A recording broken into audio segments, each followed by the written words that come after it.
चलो ninth class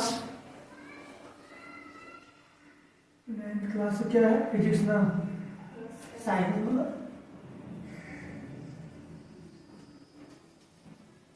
science में physics है ना? ये हमारा चल रहा है। ओके, नाइन्थ क्लास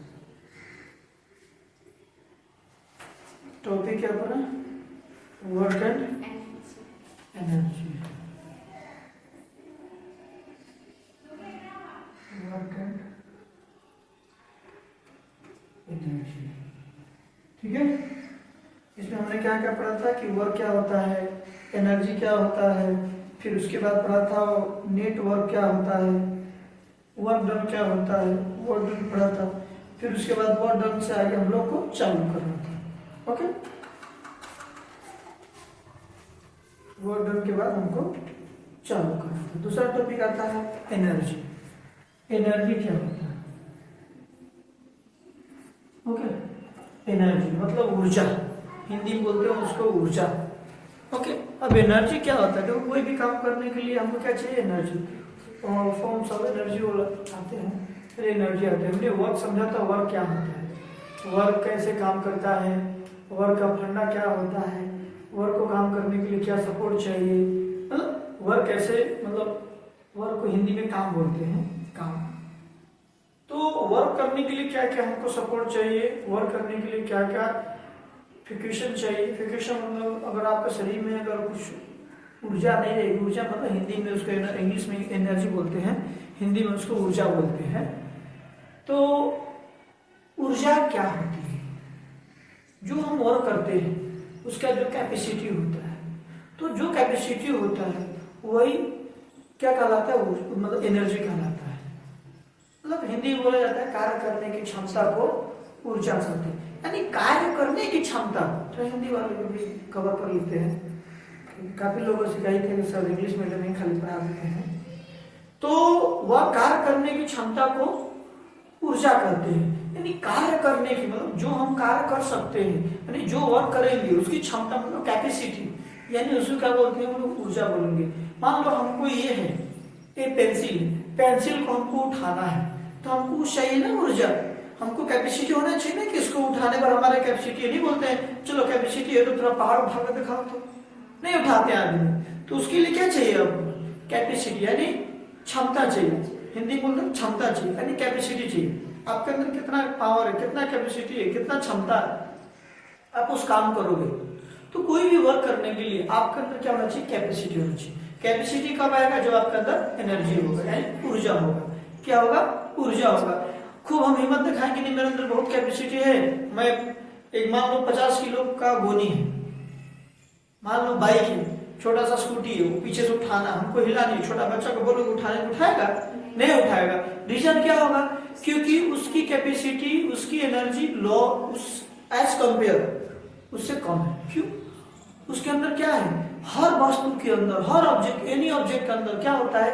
उसका इंटरनल फोर्स होता है, एक एक्सटर्नल फोर्स होता है जो हम लगाते हैं, और उस ऑब्जेक्ट का भी इंटरनल फोर्स होता है। तो जो इंटरनल फोर्स होता है वो क्या काम करता है? कोई भी आप एक्सटर्नल फोर्स लगाओगे उस पर, यानी एक्सटर्नल वर्क करोगी, तो क्या करेगा? वो आपको अपोज करता है, यानी आपको विरोध करता है कि नहीं मैं नहीं हिलूंगा। तो नहीं बोलेगा आपको हिलाना है, वो नहीं। जिसे हम लोग पढ़ा था न्यूटन का नियम में, कि न्यूटन का फर्स्ट नियम क्या बोलता है? न्यूटन का फर्स्ट लॉ। और कोई ऑब्जेक्ट अगर रेस्ट में हो तो रेस्ट कंडीशन में रहना चाहती है, जब कोई वस्तु अगर मोशन में हो तो मोशन में रहना चाहती है, जब तक उस पर एक्सटर्नल वर्क न किया जाए, तब तक उसकी पोजीशन जैसा, जिस पोजीशन में उसी पोजीशन में कंटिन्यू ही रहना चाहती है। मतलब हिंदी मीडियम में देखा जाए तो न्यूटन का नियम ये बोलता है, जब कोई वस्तु विराम अवस्था में हो तो विराम अवस्था में रहना चाहिए, विराम मतलब रेस्ट, और जब गतिशील रहना चाहिए तो गतिशील में रहना चाहिए। तब तक जो कोई बाहरी वर्क का बाहरी काम न किया जाए, कोई बाहरी बल न लगाया जाए। तो ऐसे वस्तु को क्या बोले? वैसा उसको बोला न्यूटन का पहला नियम। तो ये बोला कि आखिर उसको पर हम बाहरी बल लगा रहे ना जी, तो जो बाहरी बल लगा रहे हैं तो क्या कर रहे हैं हम लोग?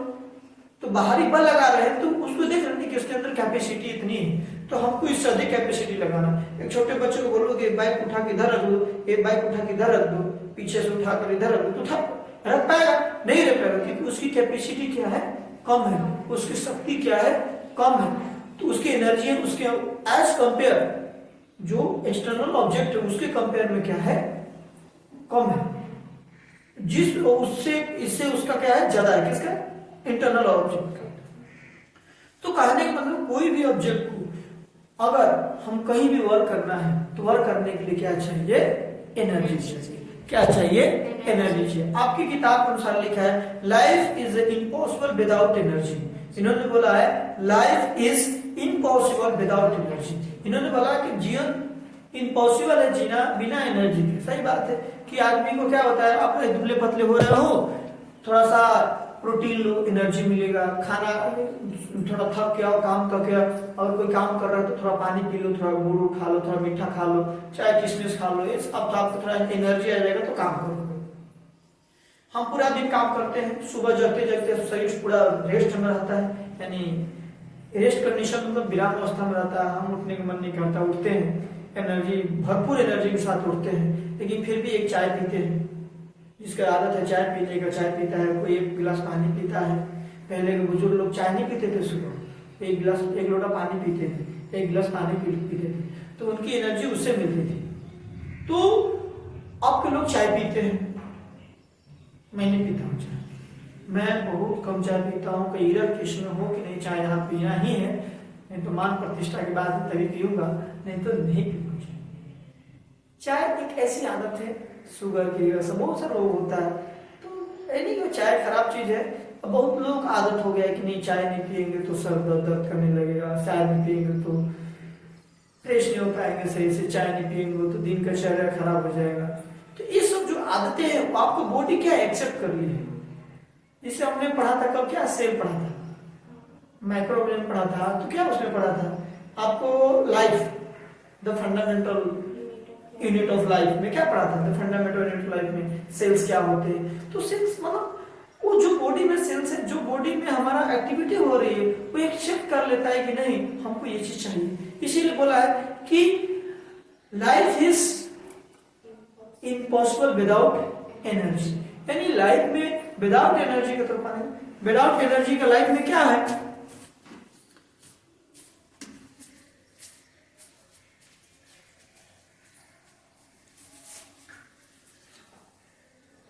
सॉरी। तो ये है एनर्जी, समझ गए कि एनर्जी हमारे जिंदगी के लिए सबसे महत्वपूर्ण और सबसे अहम हिस्सा है, अहम पार्ट है, जो हमको 9th में पढ़ाया गया। तो 9th में हम लोग पढ़ रहे हैं, तो किस लिए पढ़ रहे हैं, हम किस लिए पढ़ रहे हैं। चलो 9th से 10th पढ़ेंगे, 11th पढ़ेंगे, 12th पढ़ेंगे, फिर नौकरी करेंगे, फिर पैसा कमाएंगे, पैसा कमाकर फिर उसे राशन खरीदेंगे, चावल खरीदेंगे, दाल खरीदेंगे, ये सब खरीदेंगे। मेन मोटिव तो ये होता है। मेन मोटिव क्या, अपने अंदर एनर्जी लाने के लिए काम करना। मेन मोटिव हमारा लाइफ का क्या है, हमारा मेन मोटिव लाइफ का क्या है कि जो अपना पेट है, लोग बोलते हैं ना कि पेट सबका भेड़ सबसे भेड़ कराता है। यहाँ इतनी दूर क्यों आए हैं लोग, नौकरी करने के लिए। नौकरी क्यों करेंगे, ताकि उनको जो डिपेंडेबल पर्सन है, डिपेंडेबल पर्सन मतलब जो उन पर डिपेंड है, उनके ही कमाई पर उनकी खर्चा चलेगा। खर्चा मतलब उनको एनर्जी चाहिए, इनको भोजन चाहिए, भोजन करेंगे तो एनर्जी मिलेगा, एनर्जी मिलेगा तो आगे और अच्छे से ग्रोथ होगा, एनर्जी मिलेगा तब भोजन करेंगे तो आपका ग्रोथ होगा, बॉडी का ग्रोथ होगा। कैसे, जब एनर्जी भोजन करेंगे तो आपका सेल क्या ग्रोथ करेंगे, बॉडी में सेल ग्रोथ करेंगे, धीरे धीरे से ग्रोथ करेंगे। तो उनको भी क्या चाहिए, एनर्जी से, उनको भी भोजन चाहिए। भोजन का मेन मोटिव क्या है, एनर्जी प्रोवाइड करना, आपको ऊर्जावान रखना। तो हम एनर्जी से घिरे हुए, एनर्जी रहेगा तभी हम कोई काम कर सकते हैं। Without energy is not possible anymore. कोई भी काम विदाउट एनर्जी के हम काम नहीं कर सकते। इसीलिए कहा गया है life is impossible without energy. बिना एनर्जी का आपका लाइफ बेकार है। ओके, ये चीज हम समझते हैं। और उसके बाद इसमें क्या क्या पढ़ना है, तो कैपेबिलिटी बनते हैं हम लोग डूइंग द वर्क करने के लिए, मतलब कोई भी काम करने के लिए, कोई भी काम करने के लिए कैपेबल कब होते हैं, जब हमारे अंदर एनर्जी होता है। इतना तक समझ में आया कि नहीं आया कि एनर्जी हमारा जिंदगी में क्या रोल अपनाता है। हमारे जिंदगी में क्या महत्वपूर्ण रखता है, हमारे जिंदगी में क्या क्या उसकी रोल है, हमारे लिए क्या महत्वपूर्ण रखता है। हमारे अंदर नहीं बोलते वो थक गया हमारे जैसे अभी मैं पढ़ना चालू किया, अभी कितने टाइम मेरा 3 बज रहा है, अभी मैं रात को कितने बजे तक पढ़ूंगा पता नहीं कितने बजे तक पढ़ूंगा, कोई टाइम नहीं रहती। ओके, तो क्या है, तो ये सब चीजें हैं, तो आगे निकल जाते हैं। तो अब आते हैं हम लोग, आखिर एनर्जी बहुत सारे टाइप की होती है। क्या एनर्जी डिस्ट्रॉयड होता है, क्या एनर्जी क्रिएट होता है? नो, एनर्जी ना तो डिस्ट्रॉयड होता है ना क्रिएट होता है। मतलब नहीं, अब हिंदी मीडियम वालों कैसे बोलते हैं ना, ऊर्जा ना तो उत्पन्न होता है, ना ऊर्जा ना तो उत्पन्न होता है और ना खत्म होता है। मतलब ये है ऊर्जा को क्या करते हैं हम, एक रूप से दूसरे रूप में खाली बदल देते हैं, परिवर्तन कर देते हैं। तो इसी तरह कंजर्वेशन ऑफ एनर्जी कहा जाता है इसको। क्या बोलता है? Energy not destroyed, energy not created, energy one phase into another phase, यही कंजर्वेशन ऑफ एनर्जी। मतलब एनर्जी को ना तो उत्पन्न कर सकते हो, ना तो बना सकते हो, ना तो खत्म कर सकते हो, सिर्फ एनर्जी को रूप चेंज कर सकते हो। जैसे हमने देखा कि अभी हम लोग को देखो एनर्जी ऐसा नहीं कि सिर्फ एनर्जी जो खाने से, खाना खाने एनर्जी, बहुत सारे टाइप की एनर्जी होती है। हम अपना शरीर में भोजन कर रहे हैं, उसके शरीर की एनर्जी मिलता है, पोटेशियम एनर्जी होता है, काइनेटिक एनर्जी। अच्छा, पोटेशियम एनर्जी क्या होता है? मैकेनिकल एनर्जी होता है, बहुत सारी एनर्जी होती है। हम एनर्जी से घिरे हुए हैं, अभी लाइट जलने लगता है, ये भी एक एनर्जी है ना जी। घर में अभी लाइट जलने लगेगा, अभी मान लो अभी वीडियो कैमरा में हम लोग अभी हैं, अभी कैमरा चल रहा है, हम लोग तो किसके थ्रू चल रहा है? एनर्जी के थ्रू। इस मोबाइल के अंदर क्या है, इस कैमरे के अंदर क्या है, इसको एनर्जी चाहिए चलने के लिए। किसी को कैच करना है, मतलब कैच करने के लिए क्या चीज की एनर्जी चाहिए, तभी तो कैमरा चलेगा। तो इसकी एक अलग एनर्जी हो जाएगी, इलेक्ट्रिकल एनर्जी हो जाएगी। तो कहने का मतलब कि हम सिर्फ एनर्जी से घिरे हुए हैं, हम एनर्जी को बाईपास नहीं कर सकते। बाईपास मतलब उसको छोड़कर कोई काम करे, नहीं हो पाएगा। बिना एनर्जी का हम काम नहीं कर सकते। शरीर में खाना रहेगा, भोजन रहेगा, एनर्जी रहेगा, तभी हम कोई काम कर सकते हैं। तो बात आती है कि मैकेनिकल एनर्जी, ये सब एनर्जी का फॉर्म क्या? फॉर्म ऑफ एनर्जी, मतलब फॉर्म ऑफ एनर्जी, मतलब एनर्जी के बहुत सारे पार्ट हो गए। इसमें बोला गया है currently the world we live in the provide energy in the many different form. The various form include the mechanical energy. Mechanical energy में आ जाएगा potassium energy, kinetic energy, heat energy, chemical energy, electrical energy and light energy. इन सबों के बारे में थोड़ा थोड़ा हम समझते हैं। इन्होंने बोला कि वेरियस फॉर्म, मतलब बहुत सारे ऐसे एनर्जी है जो आपको इस वर्ल्ड में बहुत जगह डिफरेंट तरीके से देखने को मिलता है, डिफरेंट तरीके से देखने को मिलता है। आखिर वो क्या होता है, आखिर होता क्या है? तो हमने समझा कि चलो डिफरेंट तरीके से एनर्जी मिल रहा है। तो हमने समझा चलो भाई साहब ये कौन सा एनर्जी है? तो बोले कौन एनर्जी मिल रहा है? बोले मैकेनिकल एनर्जी। यानी मैकेनिकल एनर्जी के अंदर क्या आया? Potassium energy, kinetic energy. आखिर पोटेशियम एनर्जी क्या होती है? सबसे पहली बात आती है पोटेशियम, मतलब हिंदी में बोलते हैं उसको स्थिति ऊर्जा। स्थिति मतलब समझ लो रेस्ट। जैसे मान लो ये है बोतल में पानी भर दी, तो पानी का एक स्थिति ऊर्जा होगा। अब कैसे होगा? पानी का लेवल बढ़ेगा, स्थिति ऊर्जा बढ़ेगा, पानी का लेवल कम होगा, स्थिति ऊर्जा कम होगा। क्यों? क्योंकि स्थिति ऊर्जा में जितना उसका हाइट बढ़ता है लेवल, उतना स्थिति ऊर्जा इंक्रीज होता है। उतना वेट करो, स्थिति ऊर्जा इंक्रीज होता है।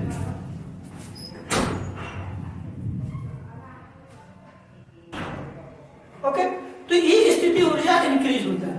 तो स्थिति ऊर्जा क्या होता है? नहीं, पोटेशियम एनर्जी। पोटेशियम एनर्जी का मतलब ये होता है किसी भी बोतल हो, चाहे डैम हो, डैम घूमने जाते हो, चाहे तालाब हो, चाहे ऊपर आपका छत पर रखा हुआ टंकी हो, चाहे कुछ भी हो, जहां उसमें स्थिर कोई ऑब्जेक्ट है, any object, any metals, there are 4 types of metal as solid, liquid, gas and plasma. इसमें से कोई भी रहे, अगर ये रखा है, वो मूवमेंट नहीं कर रहा है, तो उसकी एक पोटेंशियल एनर्जी क्रिएट होगी, एनी टाइम उसके अंदर है। इतना तो ध्यान रखना है। ये एक मैकेनिकल एनर्जी का पार्ट है। किसका है? मैकेनिकल एनर्जी का पार्ट है। अगर पूछा जाए कि पोटेंशियल एनर्जी, काइनेटिक एनर्जी किसकी पार्ट है, तो एज अ मैकेनिकल एनर्जी का पार्ट है। एक किसकी फॉर्म है, एनर्जी के एक। ओके, ऐसे तो बहुत सारे नंबर है कि वर्ल्ड में, पूरे विश्व में, विश्व से छोड़ो, पूरे स्पेस में, पूरे मंडल में, पूरे तीनों लोक में, पूरे ब्रह्मांड में हम एनर्जी की से घिरे हुए हैं। बहुत सारा एनर्जी है, लेकिन हम लोग छोटे आदमी हैं, मतलब कुछ भी नहीं पता, छोटा मनुष्य है, तो हमको क्या वही एनर्जी पता रहेगा जिसका हम काम करते हैं। हम इतना थोड़ा विद्वान है, भगवान थोड़ा कि पता कर ले कितनी एनर्जी है, वो नहीं पता। जैसे मेरे को प्यास लग जा रही है, एनर्जी कम हो जा रही है। ओके, तो क्या होगा, एनर्जी होगी, समझ आएगा।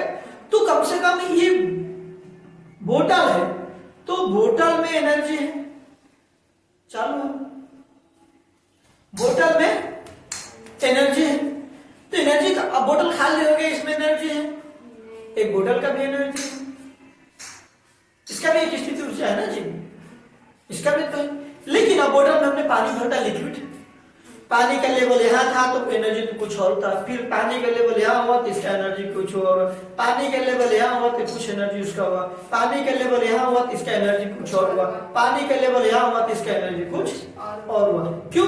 क्योंकि एनर्जी इंक्रीज होती है, डिपेंड करता है इसके हाइट पर। तो पोटेंशियल एनर्जी क्या होता है, पोटेंशियल होता है रो जी एच या एम जी एच भी लिख सकते हैं, क्या लिख सकते हैं, एम जी एच। एच क्या होता है, किसी भी सिस्टम का हाइट है। मान लो एक बोतल, इसका हाइट हो गया, तो क्या करेंगे, तो पानी का लेवल बढ़ेगा, हाइट बढ़ेगा, तो हाइट बढ़ेगा तो पी भी बढ़ेगा, सिंपल सी बात। ठंडा पजाना तो एक एनर्जी है। आप किसी ने बोला इस एनर्जी से क्या क्या काम होता है, हम ऊपर टांकी में पानी रख देते हैं, रखते हैं, हम पोटेंशियल एनर्जी को समझते हैं थोड़ा सा, ऊपर पानी टंकी में रख देते हैं, रखते हैं, पानी में रखते हैं, नहीं बोलते थोड़ा छत पर थोड़ा सा ऊपर ऊपर बना कर रखते हैं, थोड़ा टॉप पर रहेगा ना, हाँ काफी ऊंचाई पर रहेगा, तो पानी का थोड़ा तेजी से प्रेशर रहेगा। आखिर प्रेशर कैसे आता है तेजी से, उतना तेजी से क्यों आता है, ग्रेविटी का, और ग्रेविटी किस पे डिपेंड करता है, हाइट पर, हाइट पर डिपेंड करेगा। दूसरी चीज, उसके अंदर कौन सा एनर्जी स्टोर होगा, पानी भरा हुआ है तो उसकी पोटेंशियल एनर्जी, पूरा पानी भरा रहेगा टंकी का, तो पानी बहुत तेजी से आएगा, जैसे पानी का कम लेवल होता है पानी धीरे धीरे आता है, लास्ट में ऐसा होता है टंकी में थोड़ा थोड़ा थोड़ा थोड़ा थोड़ा आकर बंद हो जाता है, बोलता है हाँ खत्म, कहानी हो गया मेरा। तो जब लास्ट में पानी आता है उसका प्रेशर क्या होता है, बहुत कम होता है, उसकी दाब क्या होता है, बहुत कम होता है, हिंदी में दाब बोलते हैं, इंग्लिश में प्रेशर बोलते हैं, वो क्या होता है, बहुत कम होता है। लेकिन स्टार्टिंग में जो पानी भरा रहता है उसमें तो कितना होता है, बहुत ज्यादा होता है। रीजन क्या होता है, क्योंकि उसकी पोटेंशियल एनर्जी ज्यादा है, यानी उसकी स्थिति ऊर्जा ज्यादा है, उसकी पोटेंशियल एनर्जी ज्यादा है। समझ में गया, ये इसकी पोटेंशियल एनर्जी का कमाल है। बहुत सारे एक और पोटेंशियल एनर्जी के एग्जांपल लेते हैं। बहुत सारे साइंटिस्ट, मान लो जंगल में घूमते, हम लोग जाते हैं तो जंगल में घूमते, मान लो डैम रखा, डैम जंगल मिलता है, डैम चारों ओर से घिरा हुआ होता है, बीच में पानी भरा रहता है। ओके, फाटक को खोलते हैं, उसके दरवाजे को, पानी तेजी से निकलता है, देखो ऐसे उसका वाल्व, मतलब फाटक खुलता है तो पानी से तेजी से निकलता है, तो पानी तेजी से निकलता है, और वहां पर कोई रहता है, जहां पानी गिरता है वहां पर गड्ढा कर देता है, कभी जाना देखना। तो दूसरी चीज ये क्या है, अब किसी ने सोचा कि भाई साहब ये पोटेंशियल एनर्जी को इलेक्ट्रिकल एनर्जी में कैसे कन्वर्ट किया जाए, क्योंकि एनर्जी तो हम बना नहीं सकते, एनर्जी का खाली फेस चेंज कर। तो पोटेंशियल एनर्जी को जो हमने क्या किया कि एक टरबाइन लगा दिया गया। टरबाइन क्या होता है, किताब में इलेक्ट्रिक बता दे रहा हूँ। टरबाइन क्या करता है, उस पोटेंशियल एनर्जी को काइनेटिक एनर्जी बदलता है, वो होता है काइनेटिक एनर्जी, जिसमें आपने दिया है काइनेटिक एनर्जी। अब आता है, समझ लेते हैं थोड़ा सा क्या होता है। देखो क्या होता है, ये हमारा potential energy dam, okay dam. हमने यहाँ पर क्या किया, यहाँ पर एक ऐसा ब्लेड वाला टरबाइन रखा, क्या करेंगे, ऐसा ब्लेड वाला टरबाइन, इसको इसको इसको पैक कर दिए, इसको इसको इसको ऐसे कर दिए। ओके, यहां से पानी निकला, यहां से पानी निकला, पानी को एकदम तरीके से एकदम ऐसे नोजल द्वारा किसको एक्सपांड कराएंगे, तो यहाँ पे क्या था, पोटेंशियल एनर्जी, इसकी लेवल बढ़ रही थी पानी का, इसकी तो पोटेंशियल एनर्जी। अब इस एनर्जी को क्या किया, इस एनर्जी कैसे थ्रू आया और एनर्जी किस पर गया, टरबाइन के ब्लेड पर। तो ब्लेड क्या हुआ उसका, बहुत तेजी से घूमने लगा। तो इसको पोटेंशियल एनर्जी किसमें कन्वर्ट कर दिया, काइनेटिक एनर्जी में, यानी गतिज ऊर्जा। स्थिति ऊर्जा किसमें बदला, गतिज ऊर्जा। गतिज ऊर्जा किसका पार्ट है, बोलेंगे मैकेनिकल एनर्जी का पार्ट है। इसको हिंदी में बोलते हैं यांत्रिक ऊर्जा। क्या बोलेंगे, यांत्रिक ऊर्जा। तो ये समझ रहे पोटेंशियल एनर्जी क्या होती है। पोटेंशियल एनर्जी पानी का लेवल ऊपर गया, पानी का लेवल ऊपर गया, तो हम बोल दिए पोटेंशियल एनर्जी था। यहाँ से जैसे पानी गया, इस ब्लेड को घुमाया, ब्लेड को घुमाने लगा, जैसे पोटेंशियल एनर्जी किसमें बदल दिया, काइनेटिक यानी गतिज ऊर्जा में बदल दिया। ये गोल गोल से क्या कर रहा है, पंखे जैसा तेजी से घूमने लगा।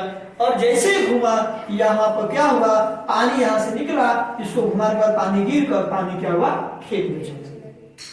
फिर खेत वालों को मिल गया पानी। पानी का क्या हुआ, हमने खेत में पटान भी कर लिया। खेत में क्रोप का जो हमने क्रोप लगाया था, वो अपना प्लांट, छोटे छोटे प्लांट लगाए तो सफल हो गया। हमने क्रोप कर लिया, यानी फसल को उत्पादन कर लिया, क्रोप का प्रोडक्ट कर लिया है, ये समझे। तो हमने किसान से सभी खेत वाले काम भी कर लिए और उस एनर्जी को यूज कर हमने बिजली भी बना ली। अब बिजली कैसे बना, जब ये काइनेटिक एनर्जी में प्रोड्यूस हुआ, तो काइनेटिक एनर्जी के पीछे है जनरेटर लगा है। तो जनरेटर क्या काम करता है, काइनेटिक एनर्जी, यहाँ पे कपलिंग लगा दिए थे, ये मैकेनिकल एनर्जी। तो मैकेनिकल एनर्जी को किसमें कन्वर्ट कर दिया, काइनेटिक एनर्जी को मैकेनिकल एनर्जी में, मैकेनिकल किसमें कर दिया, इलेक्ट्रिकल एनर्जी में। तो पहला एनर्जी कौन था, पोटेंशियल एनर्जी, यानी स्थिति ऊर्जा। स्थिति ऊर्जा को हमने सीधे इसका लाइन पकड़ा दिया, वो गया इस पंखे को घुमा दिया, मतलब खत्म। इसको क्या किया, ऐसे घूमने लगा, तो हो गया इसकी गतिज ऊर्जा। इसकी क्या हो गई, गतिज ऊर्जा। और जब गतिज ऊर्जा कैसे आया, इसकी स्थिति ऊर्जा का मतलब पोटेंशियल एनर्जी का किसमें कन्वर्ट किया, काइनेटिक एनर्जी में। क्या किया, काइनेटिक एनर्जी में। जैसे काइनेटिक एनर्जी में प्रोड्यूस हुआ, अब काइनेटिक एनर्जी के थ्रू एक जनरेटर लगाया गया था, और जनरेटर को क्या किया, उसके अंदर घुमा दिया। तो जैसे जनरेटर घुमाते हैं, उसमें क्या बनता है, बिजली बनने लगता है। तो हमने पहला क्या था, पोटेंशियल एनर्जी, उससे क्या हुआ, काइनेटिक एनर्जी, काइनेटिक एनर्जी को मैकेनिकल एनर्जी, मैकेनिकल एनर्जी जो बीच में कनेक्ट किया जा रहा है इसको, फिर उससे क्या कन्वर्ट हो गया हमारा इलेक्ट्रिकल एनर्जी। तो सभी एनर्जी एक में ही आ गया, फॉर्म ऑफ एनर्जी समझ में कि एनर्जी कैसे कैसे प्रोड्यूस होता है। इसमें ही बोला था कि हीट एनर्जी निकालो, केमिकल एनर्जी निकालो, इलेक्ट्रिकल एनर्जी निकालो, लाइट एनर्जी निकालो। अब हमने इसमें क्या क्या समझ गया, इसमें समझ गया कि स्थिति ऊर्जा क्या कहलाती है, पोटेंशियल एनर्जी क्या कहलाती है, उसको पोटेंशियल एनर्जी बोलते हैं। काइनेटिक एनर्जी क्या कहलाता है और काइनेटिक एनर्जी क्या काम करता है। ओके, पंखा घूम रहा है, कौन सा एनर्जी है, काइनेटिक एनर्जी। साइकिल के पहिया घूम रहा है, कौन सा एनर्जी है, काइनेटिक, यानी गतिज ऊर्जा। ओके, जो मूवमेंट करता रहे, फिक्स नहीं रहे, मतलब स्थिर नहीं रहे, गति करता रहेगा। और स्थिति ऊर्जा में जो स्थिर रहेगा, अब बिजली मतलब इलेक्ट्रिसिटी एनर्जी मतलब इलेक्ट्रिक एनर्जी मतलब जो बिजली बस मतलब जो बिजली उत्पन्न करता है। ओके, समझ में आया, ये सभी क्या है, एनर्जी। फिर उसके बाद आता है इसमें हीट एनर्जी। हीट क्या होता है, हमने मान लीजिए हमने क्या किया कि देखो साहब, हमने तो बिजली बना लिया। अब बिजली बनाने के बाद घर में, गांव में बिजली क्या किया, गांव में भेज दिया बिजली, गांव में भेज दिया। मान लो घर में गैस बहुत खर्चा हो रहा है, तो हमने क्या बोला, देखो देखो हीटर लाते हैं, हमारे यहाँ 225 रुपया लगता है, जितना बिजली जलाओ। हम बीपीएल श्रेणी में आते हैं। गांव में ऐसा होता है कि जब जितना भी जलाओ, बीपीएल जो गरीब लेवल के नीचे आते हैं, जो मध्यम गरीब होते हैं, उनकी क्या होती है कि उनको फिक्स होता है, तो हीटर लगा लेते हैं गाँव में लोग। वो जगह हीटर लगा, तो क्या किया कि हीटर लगा देते हैं साहब, जो इलेक्ट्रिकल एनर्जी का है हीटर लगा देंगे, उसको क्या करेगा, हीट एनर्जी में बदल देगा। तो वहां पर क्या कर रहा है, इलेक्ट्रिकल एनर्जी आ रहा है, इलेक्ट्रिकल एनर्जी किसमें कन्वर्ट कर रहा है, हीट एनर्जी में। किसमें बदल रहा है, ताप ऊर्जा, तापीय ऊर्जा, ताप ऊर्जा। ओके, तो ये क्या कर रहा है, हीट एनर्जी में इसको क्या किया, कन्वर्ट कर दिया, यानी इसको उसका ताप बढ़ा दिया। किससे बढ़ाया, इलेक्ट्रिकल से। हमने घर में बोर्ड लगाया, वहां से 2 तार निकाले, तार में कौन सा एनर्जी आ रहा है, इलेक्ट्रिकल एनर्जी। यहाँ हीटर लगा के हीटर में लगा दिए, हीटर पर चावल बैठा दिए, चावल बैठाने के बाद क्या हुआ, यहाँ मस्त खाना बनना चालू हो गया, चावल बन के रेडी हो गया, मस्त उसके अंदर थोड़ा धनिया मनिया डाल के फ्राई कर दिए, मस्त खाओ बटन छो।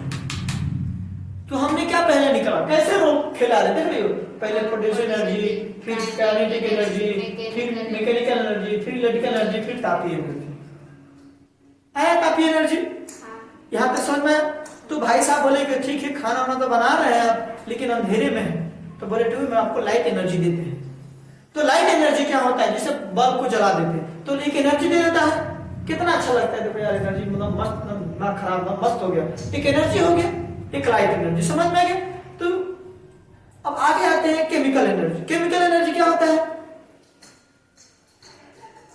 केमिकल भी एक एनर्जी होता है। तो क्या होता है? केमिकल से रिएक्शन क्या करती है, नया एनर्जी बनाता है, इसे केमिकल एनर्जी। तो कहने का मतलब कि ये सभी एनर्जियां क्या हो गई, हम समझ गए। हम क्या समझे कि एनर्जी क्या होता है? एनर्जी हमारे लाइफ के लिए क्या इंपॉर्टेंस है? Life is impossible without energy, life impossible without energy. ये शब्द को, वर्ड को याद रखना है। दूसरा चीज, हमारे लाइफ में बिना एनर्जी का कोई भी वर्क करने के लिए हम कैपेबल नहीं रह पाएंगे, हम कोई भी एनर्जी के बिना वर्क करने में कैपेबल नहीं रह पाएंगे। और दूसरा चीज, इसमें फॉर्म ऑफ एनर्जी मतलब एनर्जी बहुत many different types of energy in the world, मतलब बहुत many type of different. For example समझ के मैकेनिकल एनर्जी, मैकेनिकल एनर्जी का काइनेटिक एनर्जी समझे, पोटेंशियल एनर्जी समझे। पोटेंशियल एनर्जी क्या होता है कि जैसे मान लो इसके अंदर पानी भर दिए या कोई भी चीज स्थिति है, कोई भी ऐसा एनर्जी जिसकी स्थिति ऊर्जा है, स्थिर, ओके। जैसे मान लो स्प्रिंग है, तो स्प्रिंग की पोटेंशियल एनर्जी होगा, ओके, होगा ना जी, उसकी एक एनर्जी होगा। आप खींचोगे तो क्या करेगा, आपको फोर्स लगाना पड़ेगा एक्स्ट्रा, तो क्यों लगाना पड़ेगा, उसके अंदर एक एनर्जी होगा ना। वो कौन सी एनर्जी कराएगी, उसके अंदर एक पोटेंशियल एनर्जी कराएगी। कौन कराएगी, एक पोटेंशियल एनर्जी कराएगी। तो सभी डिवाइस का नहीं, इसका हर जगह सबका एक पोटेंशियल एनर्जी होता है। उसके बाद समझ गए काइनेटिक एनर्जी। काइनेटिक एनर्जी क्या होता है, फिर उसके बाद समझे हीट एनर्जी, उसके बाद केमिकल एनर्जी समझे, उसके बाद इलेक्ट्रिकल एनर्जी समझे, फिर उसके बाद लाइट एनर्जी समझे। ओके, तो ये सब चीज था आपका चैप्टर।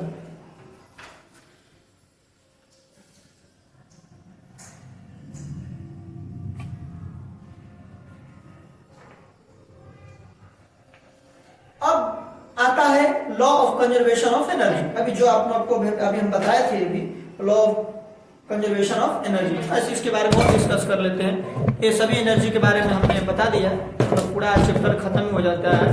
आज ये चैप्टर को खत्म ही कर देते हैं। Law of conservation of energy. Law of conservation मतलब नियम क्या है, मतलब संरक्षण का नियम क्या है एनर्जी का, ओके, इसका समझते हैं।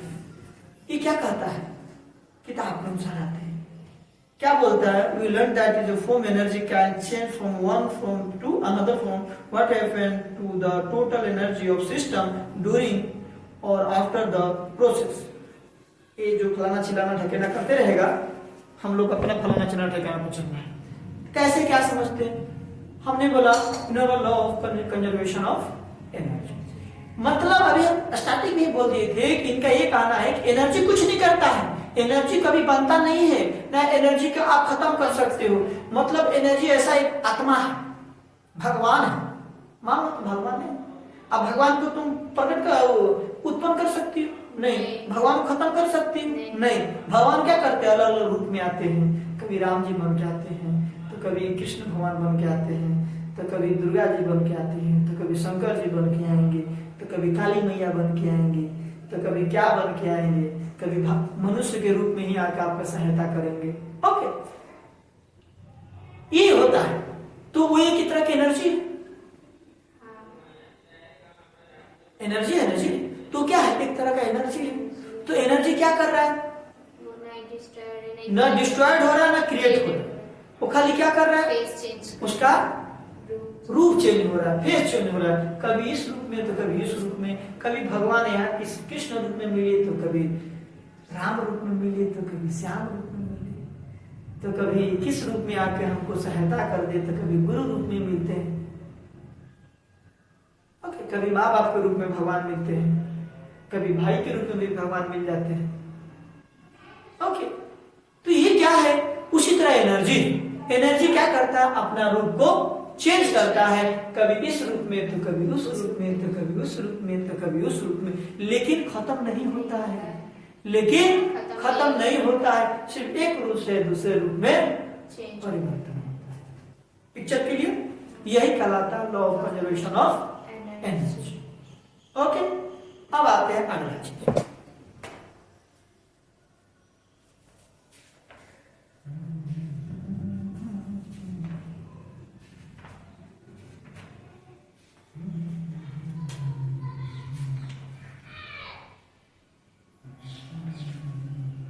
Rate of doing work. Rate of doing work क्या होता है? रेट ऑफ डूइंग वर्क, कोई भी काम करेंगे उसका एक रेट निकाल जी, क्या रेट से काम कर रहे हैं। ओके, रेट मतलब जिसे आपको बोला गया काम करो, ये काम को पूरा काम कर दो, यहां पर है पूरा ग्राउंड है साफ कर दो, आपने बोला ठीक है मैं साफ कर दूंगा। एक लड़के को और बुलाया गया, उनको बुलाया गया, चलो उनको बुला गया तू और ये साफ कर दो, बोला ठीक है हम कर देंगे। एक बोला कि आपको ये ग्राउंड साफ कर देना है, चलो हम भी कर देंगे। 3 ग्राउंड, तीनों का साइज सेम है, तीनों में काम बराबर है, तीनों का समय मतलब 12 घंटे का समय दिया साफ करने के लिए। आप तीनों लोग हैं, काम करना चालू कर दिए, क्या किए काम करना चालू कर दिए। किसी ने 11 घंटा में काम रेडी करके आ गया, बेस्ट काम किया। किसी ने 5 घंटा में काम करके आ गया, किसी ने क्या किया 2 ही घंटा में जादू मंत्र मारा पूरा क्लीन। तो आपको क्या करना है, सबसे अंदर किसकी पावर लगा, रेट निकालना, मतलब किसके अंदर सबसे अधिक पावर है काम करने का। तो क्या करेंगे, जो 12 घंटे में 11 घंटे में काम किया, कितने घंटे में 11 घंटे में काम किया, तो पूरा काम किया कितना, उसमें घंटे का मतलब समय को डिवाइड कर दो, टोटल वर्क को समय को डिवाइड कर दो, तो आपका क्या निकल जाएगा पावर। रेट ऑफ जो डूइंग वर्क, आपका कितना पावर। एक ने काम किया, यानी जितना हम काम करेंगे और टाइम के रिस्पेक्ट में जो सबसे बेस्ट होगा उसका ही सबसे अधिक पावर। नहीं बोलते हैं कोई लड़का होता है उसको एक चैप्टर को याद करने के लिए 5 साल बीत जाएगा, एक चैप्टर का आधा चैप्टर नहीं याद होता है। अब कोई होता है अभी पढ़ाओ अगले दिन पूछो बता देंगे, तो उनकी पावर क्या, उनके अंदर जो सोचने की शक्ति हो क्या है ज्यादा, उनका रेट ऑफ डूइंग क्या है, वर्क करने का ज्यादा है। तो ये रहते हैं, इसी को कहते हैं rate of doing work. Okay, इन्होंने बोला do you all of us work at the same rate, do the machine consume or transfer energy at the same rate, assume that they transfer energy to work different rate, let's understand this is the flow of the activity। इन्हें बोला कि हमने energy जो same transfer किया, लेकिन assume that transfer energy due to work different rate, मतलब जो work मिला वो क्या मिला, वो डिफरेंट तरीके से मिला। हमने बोला तीनों लोग एक जैसा थे, लेकिन किसी ने 4 घंटे में कर दिया, किसी ने 2 घंटे में कर दिया, तो उनकी क्या था, उनकी जो पावर था वो क्या था, अलग अलग था। ओके ठीक है, ये चैप्टर खत्म होता है आपका। ओके, ये चैप्टर खत्म होता है, यानी चैप्टर का नाम क्या है, चैप्टर का नाम है, चैप्टर क्या नाम है, वर्क एंड एनर्जी। चैप्टर का नाम है वर्क एंड एनर्जी। हमने समझा वर्क क्या होता है, हमने समझा एनर्जी क्या होता है, हमने समझा एनर्जी कितने प्रकार के होते हैं, एनर्जी टाइप कितने होते हैं। इंग्लिश में एक बार इंग्लिश में समझ, हिंदी में डिवाइड करें। हमने समझा कि वर्क क्या होता है, एनर्जी क्या होता है, इन दोनों का डिफरेंशिएशन क्या होता है, वर्क का डिफिनेशन क्या होता है, वर्क हमारे लाइफ के लिए क्या इंपोर्टेंस रखता है, एनर्जी हमारे लाइफ के लिए क्या इंपोर्टेंस रखता है, हमारा वर्क डन क्या होता है, work done and work done में क्या डिफरेंशिएशन है, उसके बाद वर्क डन में डिस्प्लेसमेंट का क्या रोल है, उसके बाद टाइम के रिस्पेक्ट में वर्क की क्या कैपेसिटी निकलती है ड्यूरिंग रन, उसके बाद एनर्जी के क्या रोल है, एनर्जी क्या काम करता है, एनर्जी कितने टाइप के होते हैं, जिस उसमें पढ़ा था कि मेनी टाइप्स ऑफ एनर्जी होते हैं वर्ल्ड में। हमने पढ़ा electrical energy, mechanical energy, kinetic energy, light energy, chemical energy, potassium energy. Mostly आप किताब में दिया था पोटेशियम एनर्जी, काइनेटिक एनर्जी, 2 ही एनर्जी दिया है पढ़ने के लिए। हम दोनों एनर्जी के बारे में अच्छे से पढ़े और पोटेंशियल एनर्जी क्या होता है और काइनेटिक एनर्जी क्या होता है। फिर उसके बाद हमने पढ़ा law of conservation of energy. Law of conservation of energy क्या कहलाता है। उसके बाद पढ़ा हमने रेट ऑफ डूइंग वर्क कि उसमें पावर वर्क टाइम के रिस्पेक्ट में कोई भी काम करेंगे तो टाइम के रिस्पेक्ट में ही काम करेंगे, तो सबसे बेस्ट किसका पावर होगा हमने उसमें रेट निकाला। ओके, उसी के साथ आज इसका ये चैप्टर खत्म करते हैं, इसका नोट्स चला जाएगा डिस्कशन में ना। चलो बहुत बहुत धन्यवाद और आप लोग पढ़ते रहिए, सभी वीडियो लाइव में आएगा ये लाइव में।